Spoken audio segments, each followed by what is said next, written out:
దాని చుట్టే తిరుగుతుంది. ఫోర్త్ సిటీ అంటే ఫోర్త్ సిటీలో ఇన్వెస్ట్మెంట్ పెట్టొచ్చా పెట్టొద్దా, పెడితే డెవలప్ అవుతామా అనేది మెయిన్ ఇప్పుడు కంటెంట్.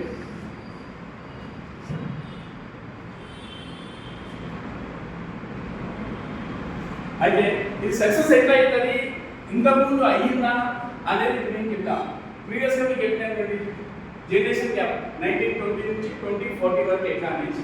అయితే సిటీ అనేది ఎట్లా పెరుగుతుందో చూడండి. ఫస్ట్ వచ్చేసి ఓల్డ్ సిటీ ఉండేది.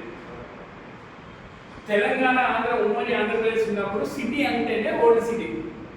అది ఉన్నప్పుడు ఏముంటాయంటే ఊళ్ళో అంటుంటే పట్టణం పోతాం, సిటీ పోతాం, సిటీలో ఏదో గ్రేట్ ఉంది, మంచి డెవలప్ అవుతుందని చెప్పి చేస్తుంది. ఈ ఫస్ట్ సిటీలో ఒక ప్లాట్ కొనాలన్నా, ఒక ఇల్లు కొనాలన్నా మినిమం ఒక 5,000 రూపాయలు ఆ రేటు ఉంటుంది. సిటీ అంటే డెవలప్ ఎట్లయితుంది, సిటీ సిటీ సిటీ సిటీ జనాలకు వెళ్ళి అయిపోయింది అంటే ఇంకో సిటీ కావాలి జనాలకి సరిపోక. నెక్స్ట్ ఏం చేసిండు అంటే సికింద్రాబాద్కి వెళ్ళామని. సింపుల్ గుర్తుపెట్టుకోండి, ఈ సిటీ అయిపోయింది, నెక్స్ట్ సికింద్రాబాద్ పోయినాం. సికింద్రాబాద్ పోతే అంటే నయాపూర్ నుంచి అవుట్ సైడ్ పోయినప్పుడు ఏమైందంటే ఈ ఓల్డ్ సిటీ అనేది ఒకనొక టైంలో ఈ రేట్ అనేది స్టాప్ అయిపోయింది.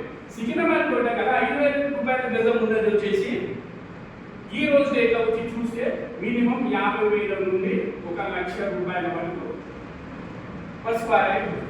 సిటీ పెరగడం వల్ల లాభం ఏంటి అంటే ఈ సిటీ ఎండింగ్ అయిపోయింది, ఈ సిటీ పెరుగుతూ సెకండ్ సిటీ ఇది. దాని తర్వాత ఏమొచ్చింది, ఈ సిటీ సరిపోతలేదు. నెక్స్ట్ నెక్స్ట్ నెక్స్ట్ అనేది చూస్తుంటే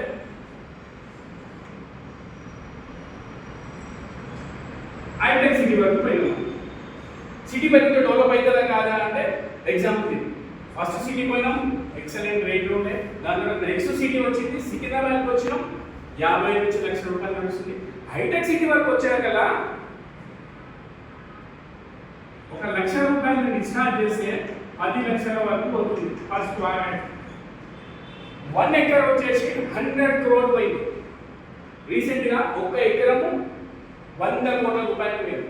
సిటీ పెరగడం వల్ల ఓల్డ్ సిటీ సికింద్రాబాద్ పోయినాం, హైటెక్ సిటీకి పోతే కదా 1 ఎకరం 100 కోట్లు పోయింది. మనం ఫస్ట్ సిటీలో కొనలేకపోయినాం, సికింద్రాబాద్లో కొనలేకపోయినాం, హైటెక్ సిటీలో కొనలేకపోయినాం.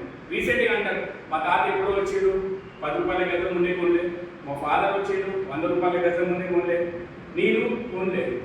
బాగుంటుంది. ఇప్పుడు మనకు ఒక పెద్ద అవకాశం ఏమి ఇచ్చిందంటే ఫోర్త్ సిటీ డెవలప్ అవుతుందా కాదంటే ఈ 3 చూడండి.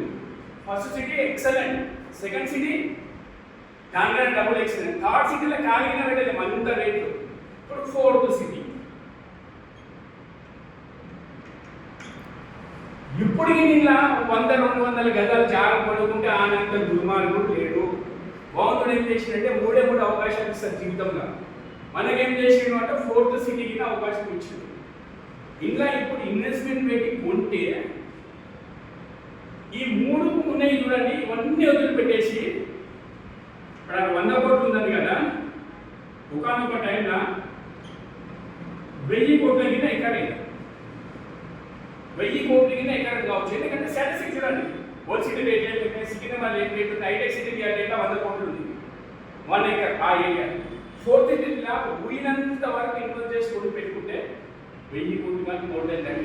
ఇప్పుడు ఉన్న దాంట్లో 10,000, 20,000, 30,000 పెట్టి ఏదైనా ఒక ప్లాట్ కొని వెయిట్ చేయండి. మన తాతలు మన అయ్యలు మనం అనుకుంటున్నాం చూడు, కొనలేకపోయినా అది పోయి మనం కాదు మన పిల్లలు నెక్స్ట్ జనరేషన్ అనేది కోటీశ్వరులు అవుతారు ఎక్కడ అనుకుంటే ఈ ఫోర్త్ సిటీకి ఇన్వెస్ట్మెంట్ చేస్తే 200% అవుతారు. దానికి రీజన్స్ మనకు అలా ఉండే ఉంది. ఇంతకుముందు మా ఫ్రెండ్ చెప్పినట్టు గవర్నమెంట్ వచ్చినప్పుడు చేంజ్ అవుతుంది, అది ఏం చేంజ్ కాదు. ఫార్మాసిటీ తీసి ఫోర్త్ సిటీ వేసిన తప్ప సిటీ చేంజ్ కాలేదు. డబ్బులు ఉన్నా లేకున్నా అప్పు చేసినా ఏమన్నా చేసినా ఈ ఫోర్త్ సిటీలో ఇన్వెస్ట్మెంట్ చేయండి, కోటీశ్వరులు కాండి. ఎగ్జాంపుల్ ఇది. That's it.